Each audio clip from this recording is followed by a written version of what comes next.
தூங்கி எந்திரிச்சா உக்ரைன்ல வந்து ஆட்கள் பற்றாக்குறை. ஏன்னா பெருமளவுல ரஷ்ய வீரர்கள் வராங்க. இருக்கக்கூடிய இடங்கள்லாம் உக்ரைனோட வீரர்கள் எங்கேன்னே தெரியல. ஏதோ ஒதுங்கிட்டு வந்துடுறாங்கன்னு சொல்றாங்க. திரும்பி பார்த்தா 3 மாசத்துக்கு ஆளக்கான எல்லாம் ஓடிடுறாங்களாமா அங்கருந்து. ஸோ அதிகமான ஆட்கள் தேவை இல்லையா? அது மட்டும் இல்லாம இப்பதான் அவங்கள புடிச்சிட்டு போய் ட்ரெய்னிங் குடுத்து ஒரு 3, 4 மாசம் கழிச்சு தான் வருவாங்க. ஸோ இதெல்லாம் ஒரு மிகப்பெரிய சிக்கலா இருக்கு உக்ரைன்ல. இப்போ திடீர்னு எந்திரிச்சு எந்திரிச்சு மொபைலைசேஷன்ல கையெழுத்து போட்டு போட்டு தீட்டிட்டு இருந்தா மக்களுக்கு கோவம் வருமா இல்லையா? அதனால உக்ரைனோட மக்கள், அதுவும் குறிப்பா ஒடசா பகுதியில் இருக்கக்கூடிய மக்கள் ட்ரக் எல்லாம் தூக்கிட்டு வந்து ரோட பிளாக் பண்ணிட்டாங்க. ஃபுல்லா முழு நீளத்துக்கு நிக்குது. அதை பார்க்கும்போதே நம்மளுக்கு தெரிஞ்சுக்கும். வீடியோ பதிவு சைட்ல லோட் ஆயிருக்கும். எதுக்காக இது வந்து ரோட பிளாக் பண்றாங்கன்னா, மொபைலைசேஷன் எங்களுக்கு பிடிக்கலைங்க. எங்களுக்கு உக்ரைன் பிடிச்சிக்குது. ஆனா அதுக்காக நாங்க வந்து சண்டையெல்லாம் போட முடியாது. இப்படி கட்டாயப்படுத்தி எங்களை தூக்கிட்டு போகாதீங்க அப்படிங்கிறது போல அங்க இருக்கக்கூடிய மக்களுக்கும் போதும்பா அப்படிங்கிறது போல வெறுப்புணர்வு வந்துருச்சு.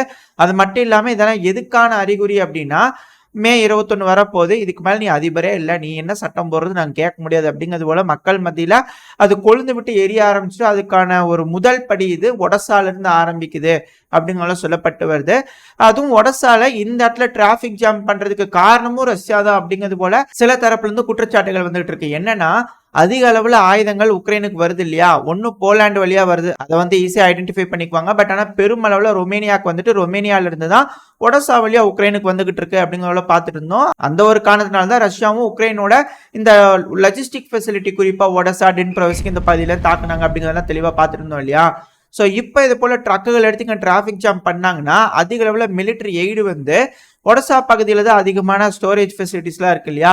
ஸோ அங்கேருந்து ரீடிப்ளாய் பண்ணதுக்கு அதிக அளவில் சிரமம் ஏற்படுத்தி இதனால ரஷ்ய வீரர்கள் ஈஸியாக கர்கிவ் ஃப்ரண்ட்ல முன்னேறி வந்துருவாங்க. அது மட்டும் இல்லாமல் இப்போ பல பகுதியில் சண்டை பிடிச்சிட்டு இருக்காங்க இல்லையா? மேபி கர்கிவ் ஃப்ரண்ட்டுக்கு போலாண்டில் இருக்கக்கூடிய சப்ளை லைன்ஸ் போகும். ஆனால் ஒடசா பகுதியில் இருக்கக்கூடிய சப்ளை லைன்ஸ் கிளியரா இருந்தால் தான் உக்ரைனோட வீரர்கள்னால இந்த கெர்சன் பகுதியா இருக்கட்டும், டொனஸ்க் பகுதியா இருக்கட்டும், ஜப்ரோசியா பகுதியா இருக்கட்டும், இந்த இடத்துல கொஞ்சம் மேனேஜ் பண்ண முடியும். அப்படின்னா ரஷ்ய வீரர்கள் இந்த இடத்துலயும் பெருமளவுல முன்னேற ஆரம்பிச்சிருவாங்க அப்படிங்கிறத சொல்லப்பட்டு வருது. இதை எப்படி வந்து உக்ரைன் கட்டுப்பாட்டுக்குள்ள கொண்டு வர போறாங்க அப்படிங்கிறத பொறுத்து இருந்து பார்ப்போம். அடுத்தது ஒரு மிகப்பெரிய குண்டை வந்து தூக்கி அமெரிக்க தரப்பு வந்து போட்டிருக்காங்க. அமெரிக்காவோட வெள்ளை மாளிகை வந்து இன்னும் வந்து ஷெட்யூல்ல வந்து மார்க் பண்ணலாம். அதாவது இப்ப நடக்க போற சுவிட்சர்லாந்து மீட்டிங் இருக்குல்ல, ஜூன் மாசத்துல நடக்க போகுது இல்லையா? பீஸ் கான்ஃபரன்ஸ், உலகமே சேர்ந்து ஒரு அமைதி மாநாடு கொண்டு வராங்க இல்லையா? அதுக்கு ஜோ பைடன் அவர்கள் பார்ட்டிசிபேட் பண்ண மாட்டாரு போல தெரியுதுங்க அப்படிங்கிறத பல அனலிஸ்ட் சொல்லிட்டு இருக்காங்க. பத்திரிகைகள் கூட அப்படிதான் சொல்லப்பட்டு வருது. அதாவது வரமாட்டாருன்னு சொல்லல, இன்னும் ஷெட்யூல் பண்ணல, அது போல ஒரு பிளான் இல்ல அப்படி சொல்லியிருக்காங்க. என்னப்பா மெயின் பீஸே இல்லையா அப்படிங்கிறது போல இருக்கு. ஸோ இதுல இருந்து நம்ம தெரிஞ்சுக்கலாம் என்னன்னா, ரஷ்யாவுக்கு ஃபேவரான சில முடிவுகள் அந்த ஸ்விஸ் கான்ஃபரன்ஸ்ல எடுக்கப்படும். அது அமெரிக்காவுக்கு பிடிக்காததுனால அவங்களோட பார்ட்டிசிபேஷன் அங்கே இல்லை அப்படிங்கிறத சொல்றாங்க. அப்படியா என்ன அப்படிங்கிறத பொறுத்து இருந்து பார்ப்போம். ஒரு வேளை அப்படி நடந்தாலும் அதை கையெழுத்து போடுற அதிபர் யாருங்க? ஜெலன்ஸ்கி அவர்கள்லாம் நாங்கள் ஏற்றுக்க மாட்டோம், எலெக்ஷன் வைங்க அப்படிங்கிறதோட ரஷ்ய தரப்புல ஃபோர்ஸ் பண்ணுவாங்க அப்படிங்கிறத சொல்லப்பட்டு வருது. அப்படியா நடக்குமா என்ன ஏது எல்லாம் ஒரே மாதிரியான செய்திகளா தான் இருக்கு. ஆனா வேறு வேற பக்கத்துல இருந்து வந்துகிட்டு இருக்கு. சரி பாப்பா என்ன நடக்க போகுதுன்னு. அடுத்தது ட்ரம்ப் அவர்கள் ஆரம்பிச்சிட்டாரு. எனக்கு புட்டின் அவர்களை பத்தி நல்லா தெரியும், சீனாவோட ஜின்பிங் அவர்களை பத்தி நல்லா தெரியும். இவங்க 2 பேரும் சேர்ந்து மிக பெருமளவுல திட்டம் போட்டுருக்காங்க. இவங்க 2 பேரும் சேர்ந்து திட்டம் போடுறாங்கன்னா என்ன காரணமா இருக்கும்? நம்மள ஹர்ட் பண்றதுக்காக தான் இருக்கும். 2 பேரும் டீமிங் ஆகுறாங்க, டீம் அப் ஆயிருவாங்க, 2 பேர் டாக் டீம் சாம்பியன் போட்டுருவாங்க, அதுக்கப்புறம் சாம்பியன்ஷிப் பெல்ட் வாங்கிடுவாங்க அப்படிங்கிறது போலலாம் ட்ரம்ப் அவர்கள் தரப்புல இருந்து புலம்பி இருக்கிறாங்க. ஏன்னா அடுத்த அதிபர் அவர் தானே.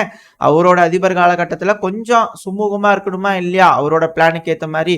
ஆனா எல்லாத்தையும் கொலாப்ஸ் பண்ணி கன்ஃபியூஸ் பண்ணி விட்டு போயிடுவாங்க இந்த ஜோ பைடன் அவர்கள் அப்படிங்கிறது போலயும் ஒரு மறைமுக குற்றச்சாட்டு இதுல இருக்கு அப்படிங்கிற சொல்லப்பட்டு வருது. ஏன்னா காரணம் என்ன? இப்ப இருக்கிற பாலிசி ஃபெயிலியர் ஆயிடுச்சு. அந்த பாலிசி ஃபெயிலியர், அந்த பாலிசியை எடுத்தது யாரு? இப்போ ஆளுகின்ற அரசாங்கம், ஜோ பைடன் அவர்களோட தலைமைக்கு கீழே இருக்கக்கூடிய அரசாங்கம். ஸோ முழு பொறுப்பையும் முழு பிழையையும் தூக்கி அவங்க மேல வீசிடணும் முன்னாடியே அப்படிங்கிறது போல ட்ரம்ப் அவர்கள் நினைக்கிறாரு. இது போல சூழல் உருவாயிருச்சு அப்படிங்கிற பட்சத்துல எந்த அளவுக்கு அமெரிக்கா சமாளிக்க போறாங்க அப்படிங்கறத பொறுத்து பார்ப்போம். அப்புறம் இப்ப நடந்துட்டு இருக்கக்கூடிய ரஷ்யா உக்ரைன் பிரச்சனையில ரஷ்யா தாக்குதலோட வீரியத்தை அதிகப்படுத்திக்கிறாங்க அப்படிங்கிறது போல உக்ரைனோட ஜெனரல்ஸ்லாம் ரிப்போர்ட் கொடுப்பாங்க இல்லையா? அதை வச்சு நம்மளால புரிஞ்சுக்க முடியுது. ஏன் அப்படின்னு கேட்டீங்கன்னா, மே 18ஆம் தேதி ரஷ்யாவுக்கும் உக்ரைனுக்கும் கிட்டத்தட்ட 100க்கும் மேற்பட்ட இடங்கள்ல சண்டை நடந்ததா சொல்லப்பட்டு வருது. மே 19 மட்டும் 79 இடங்கள்ல சண்டை நடந்ததா சொல்லப்பட்டு வருது. முதல்லாம் வந்து 10, 20, 30 இருந்துட்டு இருந்தது. இப்ப அது அப்படியே டபுளிங் ஆக ஆரம்பிச்சிருக்கு. இப்பெல்லாம் ட்ரிபிள் டிஜிட்ல வருது கான்ஸ்டன்டா. அது மட்டும் இல்லாம இப்ப ரிப்போர்ட் சிறுதரப்புலையும் கொடுக்குறாங்க இல்லையா?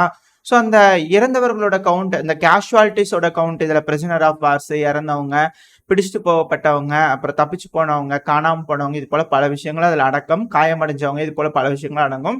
ஸோ இந்த கேஷுவாலிட்டீஸ்ல வந்து பார்த்தீங்கன்னா, குறைஞ்சது இந்த 18 நாளா உக்ரைன் தரப்புல குடுக்கக்கூடிய ரிப்போர்ட்ஸ் மட்டுமே 1200லிருந்து 1400 வரைக்கும் கவுண்ட் குறையாம வந்திருக்கு. அப்படின்னா குறைஞ்சபட்சம் இந்த மாசம் மட்டுமே ரஷ்ய தரப்புல 30,000 வீரர்கள் இறந்திருப்பாங்களா? அப்படின்ற கேள்விகள் வந்துகிட்டு இருக்கு. அது கூட ரஷ்யாவோட கவுண்ட் எடுத்து பார்த்தீங்கன்னா, அங்கேயும் ஒரு ஆயிரக்கணக்கான ரிப்போர்ட் குடுக்குறாங்க. பட் ஆனா இந்த தோராயமா எடுத்து பார்த்தீங்கன்னா, ரஷ்யா சொல்ற கணக்குப்படி ஒரு 25,000 பேர்த்துக்கிட்ட இருக்கலாம். 20லிருந்து 25,000 பேர்த்துக்கிட்ட உக்ரைனோட வீரர்கள் காயமடைஞ்சிருக்கலாம், இறந்திருக்கலாம் அப்படிங்கிறது போல கேஷுவாலிட்டி ரிப்போர்ட் குடுக்குறாங்க அப்படிங்கிற சொல்லப்பட்டு வருது. இது போல இரு தரப்புலயும் குடுக்கக்கூடிய ரிப்போர்ட்ஸ் வச்சு பார்க்கும்போது, தாக்குதலோட வீரியம் எந்த அளவுக்கு இருக்கு அப்படிங்கிறது புரிஞ்சுக்க முடியுது. இரு தரப்புலயும் சொல்றதா பாதி கவுண்ட் எடுத்துக்கிட்டா கூட ரொம்ப அதிகமா இருக்கும் இல்லையா? அதுவும் இந்த மாசத்தோட பாதி தான் இருக்கு. இதுக்கே இந்த அளவுக்கான இழப்புகளா இரு தரப்புலயும்.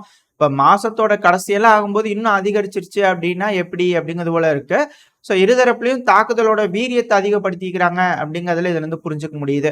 அதுவும் எந்தெந்த பகுதியில இந்த மே 19ஆம் தேதி கிளாஷஸ் நடந்திருக்குன்னு உக்ரைன் தரப்புல இருந்து சொல்றாங்கன்னா, கர்கிவ், குப்பியான்ஸ்க், லைமன், சிவர்ஸ்க், கிரமட்டாஸ்க், பக்ரோஸ்க், வெர்மிகா, அப்புறம் குராஹவ் இது போல பகுதிகளில் சண்டை நடந்திருக்கு அதிகமா அப்படிங்கிறது போல உக்ரைன் தரப்புல இருந்து சொல்லப்பட்டு வருது. அப்புறம் தொடர்ந்து நார்த் கொரியா சம்பவங்கள் பண்ணிட்டு இருப்பாங்க இல்லையா? இப்ப அவங்க தரப்புல இருந்து நிறைய ஸ்டேட்மெண்ட்ஸ் எல்லாம் வந்திருக்கு. அதுவும் குறிப்பா மே 17ஆம் தேதி ஒரு பெலிஸ்டிக் மிசைல நார்த் கொரியா வந்து சோதனை பண்ணி பார்த்திருந்தாங்க.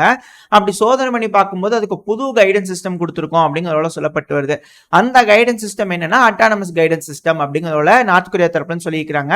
அப்ப ஏஐ டெக்னாலஜி நார்த் கொரியாவுக்கும் கிடைச்சிருச்சு. நார்த் கொரியா ஏஐ டெக்னாலஜி அதிக அளவுல ஆயுதங்களுக்கு பொருத்தி சோதனை பண்ணி பார்த்துட்டு இருக்காங்க அப்படிங்கிறத சொல்லப்பட்டு வருது. அதாவது இதுக்கு மேல மிசைலுக்கு வந்து ஒரு இலக்கை கொடுத்துட்டோம் அப்படின்னா ஒரு கப்பல் அந்த கப்பலை போய் அடி அப்படின்றத சொல்லிட்டோம்னா அந்த மிசைலே பார்த்த செட் பண்ணி யோசிச்சு இல்ல இப்படி போகணும் அப்படி போகணும்னு கைடு பண்ணி அதுவே போய்க்கும் அப்படிங்கிறத சில அனலிஸ்ட் தரப்புன்னு சொல்லிட்டு இருக்காங்க. இது எந்த அளவுக்கு வந்து இந்த சோதனையினால அவங்களோட பெலிஸ்டிக் மிசைலோட ரேஞ்சு எஃபிஷியன்சி எல்லாம் இன்க்ரீஸ் ஆக போகுது அப்படிங்கிறது தெரியல.